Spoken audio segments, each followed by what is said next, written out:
This coalition wild thing that you're talking about with young people under the age of 30, I mean, is this something sustainable? It's an exciting idea, but I mean, are you really hoping for some sustainable and long-term change? Yes, I think that it's definitely a sustainable idea.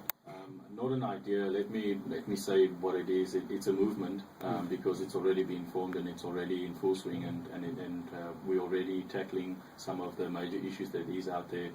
Like I said earlier on, with the competition that we're running at the moment called "Making the World a Wider Place." And it's something that, the core of this is to get young people from around the world to start recognizing that they're not the only ones in the situations that they're in. We all are starting to face the same social issues all around the world, and how do we combat that? Yeah. The only way we can combat that is start working together towards a solution. So this is something that you've started here in South Africa, and you're actually launching it at Wild 10. It's something that is started in the US or globally. I mean that I'm on that committee, and I'm the only one in the southern hemisphere. It sometimes feels a bit lonely. Wow. Yes. From Pearson. From Pearson, yes. Funnily enough, and that is quite. It's a challenge having to tune in at different time zones, working with the Americans and just making sure we keep track of things and are involved. Yeah, it's an opportunity for young people to really express themselves and to find base of where we come from. I think that the youth is on its way nowhere because we've got no roots, because there's nothing keeping us steadfast and making sure that we've got a good foundation. And what are the foundations that we have?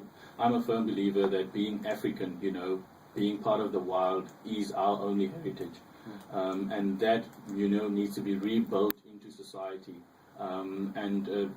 Our parents and forefathers had that. They always had connections with the wild and with something of a wilderness experience. But we as the youth don't have that with our PlayStations and our cell phones.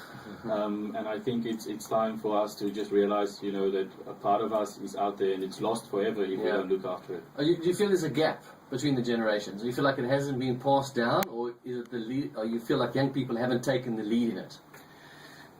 I think it hasn't. It's both ways. I think with new dimensions in place these days, the young people are sort of interested in a lot different things, and the older folks they tend to be interested in what they're interested in, and because that's there's nothing that parents and kids can do at the same time. Whereas going camping would have been a great thing, but.